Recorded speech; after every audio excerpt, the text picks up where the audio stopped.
بسم اللہ الرحمن الرحیم۔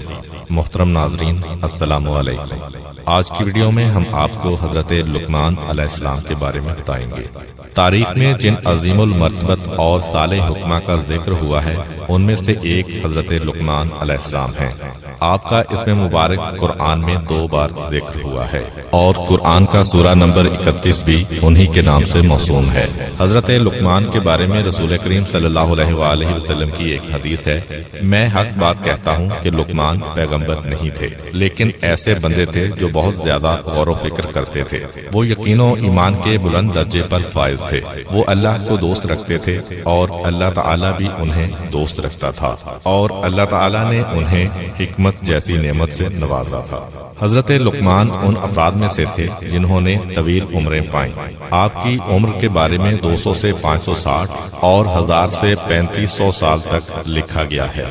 آپ کا سلسلہ نسب یوں بیان کیا جاتا ہے: لقمان بن عنقا بن مزید بن سارون۔ آپ علیہ السلام کا لقب ابو الاسود تھا۔ بعض انہیں حضرت ایوب علیہ السلام کا بھانجا یا ان کی خالہ کا بیٹا لکھتے ہیں کہ ان کا سلسلہ نسب ناہور بن طارق تک پہنچتا ہے جو حضرت ابراہیم علیہ السلام کے بھائی ہیں۔ وہ افریقہ کے دیہات نوبا کے رہنے والے تھے، اس وجہ سے ان کا رنگ سیاہ، ہونٹ موٹے موٹے اور پاؤں چوڑے چوڑے تھے۔ وہ ایک عرصہ تک بنی اسرائیل کے ایک دولت مند شخص کین بن حسر کے غلام رہے، لیکن ان کی حکمت کی وجہ سے انہیں ان کے ارباب نے آزاد کر دیا تھا۔ مشہور و معروف محدث مسعودی لکھتے ہیں کہ لقمان افریقہ کے ایک گاؤں نوبا کے رہنے والے تھے۔ ان کے آقا کا نام کین بن حسر تھا۔ حضرت لقمان علیہ السلام حضرت داؤد علیہ السلام کی حکومت کے 10ویں سال دنیا پر تشریف لائے۔ وہ ایک عبد صالح تھے۔ اللہ تعالیٰ نے انہیں حکمت کی نعمت سے نوازا۔ انہوں نے طویل عمر پائی، دنیا کے مختلف حصوں میں زندگی گزاری۔ ان سے ہمیشہ حکمت و دانائی ظاہر ہوتی اور وہ حضرت یونس علیہ السلام کے زمانے تک زندہ رہے۔ ایک حدیث میں آیا ہے کہ حضرت لقمان علیہ السلام نے اپنے بیٹے سے فرمایا: اے میرے بیٹے، میں نے 400 پیغمبروں کی خدمت کی ہے، میں نے ان کے کلام سے 4 باتیں اخذ کی ہیں۔ جس وقت تم نماز کی حالت میں ہو تو اپنے دل کی حفاظت کرو، جس وقت تم دسترخوان پر بیٹھے ہو تو اپنے گلے کو محفوظ رکھو، یعنی حرام مال سے بچاؤ، جس وقت تم کسی دوسرے کے گھر میں جاؤ تو اپنی آنکھ کو بچاؤ، یعنی نامحرم پر نگاہ ڈالنے سے باز رہو، اور جس وقت لوگوں کے درمیان میں جاؤ تو اپنی زبان کی حفاظت کرو۔ کہا جاتا ہے کہ حضرت لقمان علیہ السلام نے اپنی زندگی کا بیشتر حصہ مشرق وسطی، خاص کر فلسطین اور بیت المقدس میں گزارا ہے، اور ان کی قبر فلسطین کی ایک بندرگاہ ایلا میں ہے۔ حضرت لقمان علیہ السلام جو کہ ایک سیاہ فام افریقی اور بدصورت شخص ہوتے ہوئے حکمت کے بلند و بالا مقام پر فائز ہوئے ہیں، تو یہ صرف اور صرف روح و نفس کی خوبصورتی اور دل کی پاکیزگی کی وجہ سے ہے۔ اسی بنا پر روایت میں آیا ہے کہ کسی شخص نے حضرت لقمان علیہ السلام سے پوچھا: کیا تم ہمارے ساتھ بھیڑ بکریاں نہیں چراتے تھے؟ حضرت لقمان علیہ السلام نے کہا: ہاں، ایسا ہی ہے۔ اس نے پوچھا: آپ یہ بتائیں کہ آپ کو علم و حکمت کہاں سے نصیب ہوئی؟ آپ تو کسی مدرسہ میں نہیں پڑھے۔ حضرت لقمان علیہ السلام نے جواب میں فرمایا: مجھے یہ حکمت اللہ کی مرضی، امانت ادا کرنے، سچ بولنے اور بیہودہ باتوں سے بچنے کی وجہ سے نصیب ہوئی ہے۔ حضرت لقمان علیہ السلام کی اپنے فرزند کے نام وہ 10 نصیحتیں جو قرآن کی 5 آیات میں مذکور ہیں، عقائد، اخلاق اور آداب معاشرت کا مجموعہ ہے، اور یہ قرآن پاک کی سورہ لقمان میں موجود ہیں۔ اے بیٹے، کسی چیز کو اللہ کا شریک نہ بناؤ، بے شک شرک بہت بڑا ظلم ہے۔ اے بیٹا، نیکی یا بدی ایک رائی کے دانے کے برابر ہو، اور کسی پتھر کے اندر ہو یا آسمانوں پر ہو یا زمینوں کی گہرائیوں میں ہو، تو خدا روز قیامت ضرور اسے سامنے لائے گا کہ وہ لطیف بھی ہے اور باخبر بھی ہے۔ بیٹا، نماز قائم کرو، نیکیوں کا حکم دو، برائیوں سے منع کرو، اور اس میں جو مصیبت پڑے اس پر صبر کرو کہ یہ بہت بڑی حکمت کا کام ہے۔ اور خبردار، لوگوں کے سامنے اکڑ کر منہ نہ پھلا دینا، زمین پر غرور کے ساتھ نہ چلنا کہ خدا اکڑنے والے اور مغرور کو پسند نہیں کرتا ہے، اور اپنی رفتار میں میانہ روی سے کام لینا اور اپنی آواز کو دھیما رکھنا کہ سب سے بدتر آواز گدھے کی آواز ہوتی ہے۔ رسول خدا صلی اللہ علیہ وآلہ وسلم سے منقول ہے کہ ایک دن جناب لقمان علیہ السلام دوپہر کے وقت آرام کی نیند سو رہے تھے کہ اچانک انہوں نے ایک آواز سنی، اے لقمان، کیا آپ یہ چاہتے ہیں کہ خداوند متعال آپ کو زمین پر اپنا خلیفہ اور نمائندہ قرار دے تاکہ آپ لوگوں کے درمیان حق کا فیصلہ کریں؟ جناب لقمان علیہ السلام نے جواب میں کہا، اگر میرا پروردگار مجھے اختیار دے تو میں راہ عافیت قبول کروں گا اور اس بہت بڑے امتحان کے لیے تیار نہیں ہوں گا، لیکن اگر حکم ہو تو اسے دل و جان سے قبول کروں گا، کیونکہ میں جانتا ہوں کہ اگر تو میرے کاندھوں پر ایسی ذمہ داری ڈالے گا تو ضرور بضرور میری مدد کرے گا اور مجھے لغزشوں سے محفوظ رکھے گا۔ فرشتوں نے کہا، اے لقمان، قضاوت کی ذمہ داری کیوں قبول نہیں کرتے ہو؟ جناب لقمان علیہ السلام نے کہا، کیونکہ لوگوں کے درمیان قضاوت کرنا سخت ترین منازل اور اہم ترین مراحل میں سے ہے، اور ہر طرف سے ظلم و ستم کی امواج اس کی طرف متوجہ ہیں۔ اگر اللہ تعالیٰ انسان کی حفاظت کرے تو وہ قابل نجات ہے، اور وہ غلط راستے پر چل نکلے تو بہشت کے راستے سے منحرف ہو جاتا ہے۔ جس شخص کا سر دنیا میں نیچے اور آخرت میں بلند ہو وہ اس سے کہیں بہتر ہے کہ جس کا سر دنیا میں بلند اور آخرت میں نیچے ہو۔ جو شخص دنیا کو آخرت پر ترجیح دیتا ہے اسے دنیا بھی نہیں ملتی اور آخرت سے بھی ہاتھ دھو بیٹھتا ہے۔ فرشتے حضرت لقمان علیہ السلام کی اس خوبصورت منطق سے حیران رہ گئے۔ جناب لقمان اس گفتگو کے بعد گہری نیند سو گئے۔ اللہ تعالیٰ نے ان کے دل میں حکمت کا نور روشن کیا۔ جب وہ نیند سے بیدار ہوئے تو ان کی زبان پر حکمت جاری ہوئی۔ انہوں نے اپنی سرشار حکمتوں کے ذریعے مشکلات کو حل کرنے کے لیے حضرت داؤد علیہ السلام کی مدد کی۔ حضرت داؤد علیہ السلام نے ان سے فرمایا، اے لقمان، آپ کو خوشخبری ہو کہ آپ کو حکمت عطا کی گئی ہے۔ اب ہم آپ کے لیے حضرت لقمان علیہ السلام کے چند واقعات اور داستانیں بیان کرتے ہیں جن میں ہم سب کے لیے سبق اور نصیحت ہے۔ ایک ہوس باز دولت مند شخص کسی چشمے کے کنارے بیٹھا جوئے بازی میں مشغول تھا۔ اس نے مستی کی حالت میں یہ شرط باندھی کہ جو کوئی بھی ہار گیا وہ یا تو اس چشمے کا سارا پانی پیے گا یا اپنی بیوی اور اپنا مال و دولت جیتنے والے کے سپرد کر دے گا۔ خواہشات کا دلدادہ دولت مند شخص بازی ہار گیا۔ جیتنے والے شخص نے اس مالدار شخص سے اس کی بیوی اور دولت حوالے کرنے کا مطالبہ کیا۔ وہ اب بہت بڑی مشکل میں پھنس چکا تھا۔ اس نے ایک دن کی مہلت مانگی اور جا کر جناب لقمان علیہ السلام سے درخواست کی کہ وہ اسے اس مشکل سے نکال لیں۔ حضرت لقمان علیہ السلام نے اس شخص سے کہا، میں ایک شرط پر تمہیں اس مشکل سے نجات دلاؤں گا۔ وہ شرط یہ ہے کہ آج کے بعد جوا نہیں کھیلو گے۔ اس مالدار شخص نے حضرت لقمان علیہ السلام کی شرط قبول کر لی۔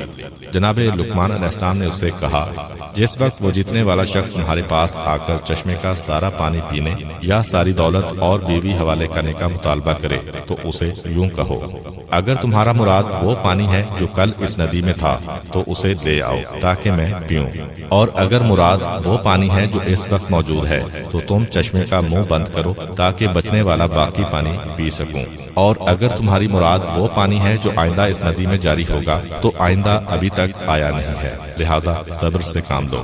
اس دولت مند شخص نے جوا جیتنے والے شخص کے سامنے یہی مطالبات رکھے تو اس کے پاس کوئی چارہ کار نہ رہا اور اس کا منہ بند ہو گیا۔ یہی وہ مقام ہے جب حضرت لقمان علیہ السلام کی حکمت آشکارا ہوئی اور لوگوں نے انہیں پہچانا۔ تاریخ انبیاء کے مطابق وہ دولت مند شخص حضرت لقمان علیہ السلام کا آقا کین تھا جس نے 30 مسکال سونے کے عوض میں حضرت لقمان کو خریدا تھا۔ اس نے اس واقعہ کے بعد جناب لقمان کو آزاد کر دیا تھا۔ ایک دن حضرت لقمان علیہ السلام کے ارباب نے ان سے کہا، ایک گوسفند یعنی بھیڑ ذبح کرو اور اس کے تمام اعضاء میں سے 2 بہترین اعضاء میرے لیے پکا کر لاؤ۔ حضرت لقمان نے گوسفند ذبح کیا، اس کی زبان اور اس کا دل نکالا، انہیں پکا کر اپنے ارباب کے سامنے لا رکھا۔ اگلے دن ارباب نے پھر کہا کہ گوسفند کے اعضاء میں سے 2 بدترین اعضاء پکا کر لے آؤ۔ حضرت لقمان نے پھر زبان اور دل پکا کر ارباب کی خدمت میں حاضر کر دیے۔ ارباب نے پوچھا، میں نے تمہیں کہا تھا کہ 2 بہترین اعضاء پکا کر لاؤ تو تم زبان اور دل پکا کر لائے، پھر میں نے تم سے بدترین اعضاء کا مطالبہ کیا تو تم پھر دل اور زبان لے آئے ہو، اس کی وجہ کیا ہے؟ جناب لقمان علیہ السلام نے کہا، اگر یہ دونوں عضو پاک ہوں تو بہترین ہیں اور اگر یہی پلید ہوں تو بدترین ہیں۔ ایک دن جناب لقمان کا آقا بیت الخلاء میں گیا اسے گئے ہوئے کافی وقت گزر چکا تھا۔ جناب لقمان نے بلند آواز سے کہا، بیت الخلاء میں زیادہ دیر بیٹھنا درد جگر اور بواسیر ہونے، نیز بیت الخلاء کی آلودہ حرارت مغز میں جذب ہونے کا موجب ہے، لہذا اعتدال کی حد تک بیٹھو اور اٹھ کر باہر آ جاؤ۔ اس کے بعد دوسروں کو سمجھانے کے لیے یہی بات بیت الخلاء کے دروازوں پر لکھ دی گئی۔ حضرت لقمان علیہ السلام کے آقا کے بہت زیادہ باغات اور غلام تھے۔ جناب لقمان بھی ان غلاموں میں شامل تھے۔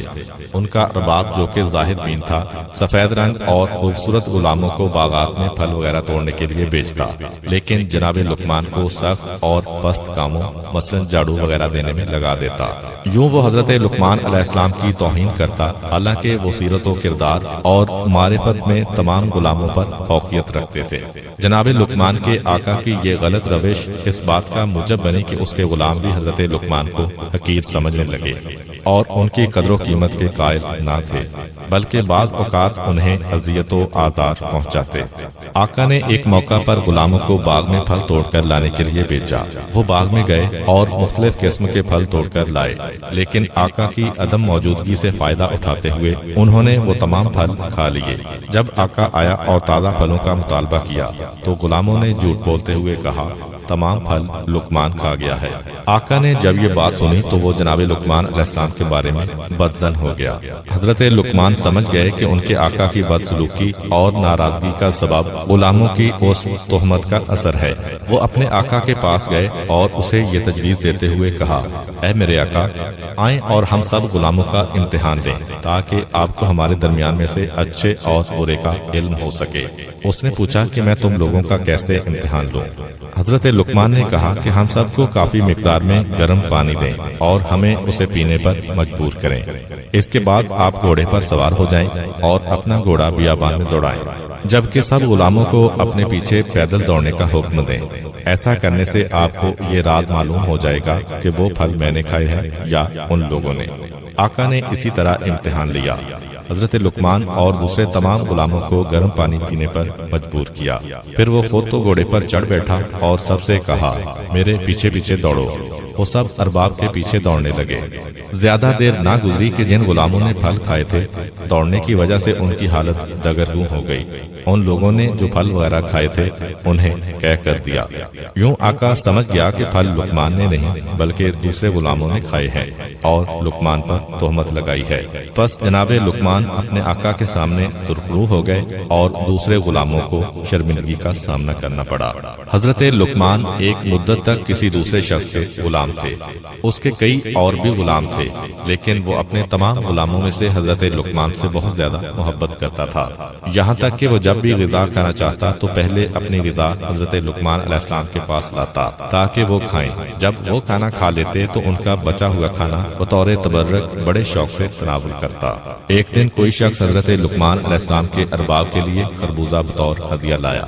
ارباب نے حضرت لقمان کے سامنے خربوزے کو چیرا، اس کے ٹکڑے کیے اور لقمان کو دیے۔ جناب لقمان اپنے آقا سے خربوزے کی پھانگیں لے کر کھاتے رہے اور یہ ظاہر کرتے رہے کہ وہ بڑا میٹھا ہے اور بڑے مزے سے کھا رہا ہے۔ جب ارباب نے دیکھا کہ لقمان بڑے شوق و ذوق سے کھا رہے ہیں تو اس نے ایک پھانگ کے علاوہ تمام کا تمام خربوزہ لقمان کو دے دیا، جو انہوں نے کھا لیا اور ایک پھانگ اپنے لیے رکھ لی۔ جس وقت ارباب نے وہ بچی ہوئی خربوزے کی پھانگ منہ میں ڈالی تو معلوم ہوا کہ وہ خربوزہ تو زہر کے مانند کڑوا ہے۔ اس کی کڑواہٹ سے زبان پر آبلے بن گئے، گلا جلنے لگا اور اس کی حالت غیر ہو گئی۔ ارباب نے جناب لقمان سے کہا، آپ نے یہ اتنی کڑوی پھانگیں کیسے کھائی ہیں؟ آپ نے انہیں کھانے سے ہاتھ کیوں نہیں کھینچا؟ جناب لقمان نے جواب میں کہا، آپ نے سال ہر سال سے مجھے میٹھی، مزیدار اور من پسند غذائیں کھلائی ہیں۔ اب جب کہ ایک بار کوئی کڑوی چیز آ گئی ہے تو کیا یہ مناسب ہے کہ میں اسے نہ کھاتا اور اس پر اعتراض کرتا اور نمک حرام ہو جاتا؟ بلکہ حق شناسی اور شکر گزاری کا تقاضا یہی ہے کہ میں خاموش رہتا۔ بس اے خدا کے بندے، تم خدا کی نعمتوں میں غرق ہو، جب بھی زندگی میں تھوڑی دیر کے لیے کوئی تلخی و مشکل آ جائے تو ناشکری مت کر۔ ایک دفعہ حضرت لقمان علیہ السلام نے اپنے بیٹے کو یوں نصیحت فرمائی، اے میرے بیٹے، واضح رہے کہ حضرت لقمان علیہ السلام کی بہت زیادہ اولاد تھی، لیکن وہ اپنی بات کا آغاز یا بنیا، اے میرے بیٹے کہہ کر کرتے تھے، جس سے لگتا ہے کہ ان کا شاید ایک ہی بیٹا تھا۔ تاریخ نے اس بیٹے کا نام باران لکھا ہے، لیکن ان کا خطاب تمام اولاد سے ہوتا تھا۔ البتہ یہ تجربہ کار خطبہ کا طریقہ کار ہے کہ وہ بڑوں کو مخاطب کر کے چھوٹوں کی توجہ اپنی طرف مبذول کراتے ہیں اور انہیں واعظ و نصیحت کرتے ہیں۔ چنانچہ آپ نے اپنے بیٹے سے کہا، اے میرے بیٹے، اپنے دل کو لوگوں کی خوشنودی اور ان کی تعریف و تقریب سے وابستہ مت کرو، کیونکہ ایسی کوئی چیز کوشش کے باوجود انسان کے ہاتھ میں نہیں آتی۔ بیٹے نے کہا کہ میں چاہتا ہوں کہ اس بارے میں کوئی عملی نمونہ دیکھوں تاکہ موضوع کو بہتر طور پر سمجھ سکوں۔ حضرت لقمان نے فرمایا، اٹھو اور گھر سے باہر چلو تاکہ میں موضوع کو سمجھا سکوں۔ حضرت لقمان علیہ السلام اور ان کا بیٹا گھر سے نکلے۔ ان کے پاس ایک گدھا بھی تھا۔ جناب لقمان اس پر سوار ہوئے اور بیٹا پیدل ان کے پیچھے روانہ ہوا۔ وہ چلتے چلتے ایک گروہ کے پاس پہنچے۔ ان لوگوں نے جب یہ منظر دیکھا تو کہا، اس بوڑھے کو دیکھو کہ کتنا سنگ دل ہے کہ خود تو گدھے پر سوار ہے، لیکن اس کا بیٹا پیچھے پیچھے پیدل آ رہا ہے۔ سچ بات ہے کہ یہ کس قدر غلط کام ہے۔ حضرت لقمان نے اپنے بیٹے سے کہا، کیا تم نے ان کی باتیں سنی ہیں؟ بیٹے نے کہا، ہاں۔ حضرت لقمان نے کہا، اب میں پیدل چلتا ہوں اور تم گدھے پر سوار ہو جاؤ۔ جناب لقمان پیدل روانہ ہوئے اور بیٹا سوار ہو گیا۔ چلتے چلتے ان کی ملاقات ایک اور گروہ سے ہوئی۔ اس گروہ نے جب یہ منظر دیکھا تو کہا، یہ دونوں باپ بیٹا کتنے برے لوگ ہیں۔ باپ اس اعتبار سے برا ہے کہ اس نے اپنے بیٹے کی صحیح تربیت نہیں کی کہ بیٹا تو سوار ہے جبکہ بوڑھا باپ پیدل چل رہا ہے، اور بیٹا اس لحاظ سے برا ہے کہ اسے اپنے باپ پر رحم نہیں آیا اور اس پر ظلم کر رہا ہے، کیونکہ باپ کا یہ حق ہے کہ اس کا احترام کیا جائے اور وہ گدھے پر سوار ہو۔ حضرت لقمان نے اپنے بیٹے سے کہا، آپ نے ان کی باتیں سنی ہیں؟ بیٹے نے کہا، جی ہاں۔ جناب لقمان نے فرمایا، اب دونوں سوار ہو جاتے ہیں۔ وہ دونوں گدھے پر سوار ہوئے اور آگے بڑھ گئے۔ چلتے چلتے ایک گروہ کے پاس پہنچے۔ ان لوگوں نے جب یہ منظر دیکھا تو کہا، ان دونوں سواروں کے دل میں ذرا برابر رحم نہیں ہے کہ دونوں بے زبان حیوان پر سوار ہیں۔ ان لوگوں نے اس حیوان کی کمر توڑ دی ہے، کیوں اس بیچارے حیوان کی طاقت سے زیادہ اس پر وزن ڈالا ہوا ہے۔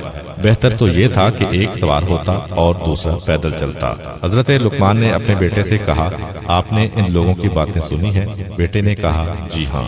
جناب لقمان نے فرمایا، آؤ اس بار ہم دونوں گدھے کے پیچھے پیچھے پیدل چلتے ہیں۔ دونوں گدھے سے اترے اور اس کے پیچھے پیدل روانہ ہوئے۔